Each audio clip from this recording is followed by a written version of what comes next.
Hello everybody, this is Havoc and welcome back to our Victoria 3 user interface tutorial series. You are getting bite-sized chunks of the user interface throughout the entire game. In the previous video that I did, we went over your country information, your capacities, as well as some other useful little tidbits in the upper left quarter of your screen. Today we're going to focus on the entire right side of your screen, as it is a little less cumbersome and a little easy to explain, so I wanted to lump them all into one solid chunk. First and foremost, thank you for showing up today. I hope you get something out of this. If you do, be sure to leave your comments and questions down in the comments section below. All right, so we are going to start with your time and your clock. This is obviously the date. This is the day of the week, which is pretty important. And the faster that you go, the faster that week will go through. Pretty standard for all Paradox games.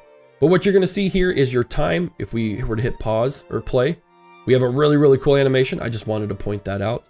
And then of course you have 5 different speeds. Now, speed 5 is pretty much unlocked, as it were. It will get a little cumbersome in the mid to late game where you may eventually want to do speed 4, but do know that the number pad plus or minus will influence the speed. The shortcuts 1 through 5, which is going to be on your top of your keyboard, will also affect said speed, and space simply pauses and unpauses. For me, I always use my number pad. If you don't have one, it's understandable. There are ways to influence that outside of it. We have your menu here. I'm not going to click on it because it's the menu, but what's really good here is the Wikipedia. Now, the Wikipedia has a lot of things. They have different game concepts. Essentially, every tooltip that is in Victoria 3 is in the Wikipedia. But on top of that, if you skip the tutorial series, or if you just want to try and figure out things on your own, there are a couple of tutorial lessons that are built into the Wikipedia, including how to fix a capacity deficit. Those, remember, is any of these 3 figures over here. Next is your budget, how to balance your budget, which is something that we looked at. And then last is why you want to balance your budget. Now, those are pretty essential. I actually recommend doing the tutorial because I think it would be incredibly helpful for you.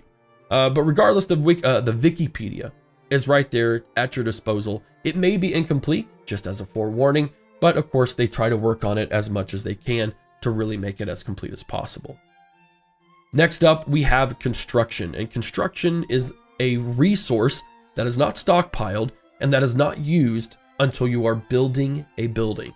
Construction is literally just a resource. It's called construction, and it is determined by various things. You have a base value of 5, but the more construction sectors that you have, the higher that goes up. And then on top of that, your production method will also determine how much construction is being used. Now, there is a little bit of a caveat. Every building has a construction amount. Typically for things like farms, that's 150. Your industrial buildings might be 3 to 4, even 500 construction. It just depends, and you would be able to see that by hovering over a new building right here. Your government administration takes 300 construction. So that means if this was the only building that we built, it would take, what, 15 weeks? Something along those lines to develop that one singular building. Now, there is something that needs to be mentioned in that regardless, now there are some factors that are a bit unknown, but pretty much as a standard, your construction can only pump 19.8 construction per week into a single building. Now, that means that at 21 construction, I could have 2 buildings going. One would be going all the way 19.8 every week. The other one would do that, what, 1.2 every week? So if I had 60 construction, in theory, I would have 3 buildings plus a little bit of one. So I want to make it clear that if I had 60 construction and my government administration takes 300, I cannot pump 60 construction into it and get it done in 5 weeks. That's not how the game operates. As a friend told me just today, actually, before I started recording this, have you ever heard of throwing more people at a job and it getting done faster? He makes a very good point. And being in the construction industry for my real job, I can tell you that certainly does not end well. Touche, touche. So anyways, good caveats for those to just keep in mind for construction.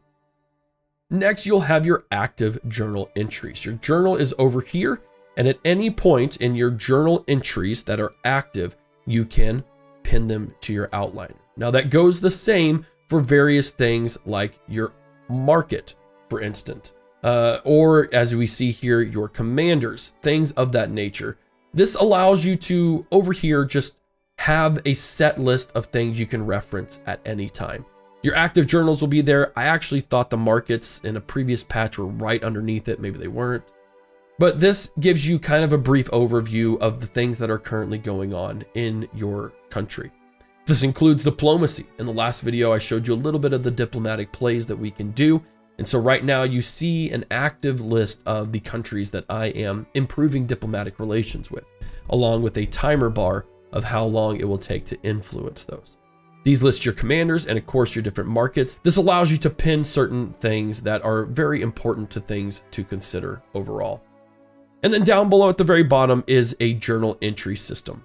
It's a little bit spammy at the moment, I'm not gonna lie. So if you see that and you're wondering if it's a bug, I don't know if it's a bug. I think they just haven't figured out how to handle it correctly. There's so much that goes on in this world that you as a country can see. And so having that pop in all the time, constantly, I've kind of numbed my mind to it. But it's important to know that that's where your journal entries will be, or your other just everything will be. So that way you can reference it and you can, of course, hide them. Now I know that seemed pretty fast, but honestly, it's pretty straightforward on what your right side of your user interface does. You have your time, so you can keep track of time. You have your construction, journal entries, diplomatic plays. This entire section, I didn't clarify, is diplomatic plays. So if you are wanting to do a war or something is going down in the region that you have an interest in, it will show up there. Your wars will show up there. And then of course, this gives you just a really good breakdown of your different generals and their troops along with your admirals. So overall, this is a really good referencing system. And I honestly don't have an issue with putting 8, 9 different active journal entries because I can hover over them and see exactly what I'm trying to go for. It gives me a little bit of direction for my country. And honestly, as you can see here, there's so much space that this doesn't ever really get cluttered. And I think that's a pretty important thing to say. So that will wrap up this right section of the user interface. Thank you so very much for hanging out with me today as we checked out very briefly the right side of the user interface in a brief little tutorial. If you enjoyed it, please be sure to give it a thumbs up, subscribe to the channel, of course, leave your comments and questions down below, and consider supporting the game supporting the channel if you haven't bought the game by using the link below. Thank you very much. We will continue with our lenses in the next UI snippet. So be sure to tune in. This is Havoc, and I'll see you in the next one.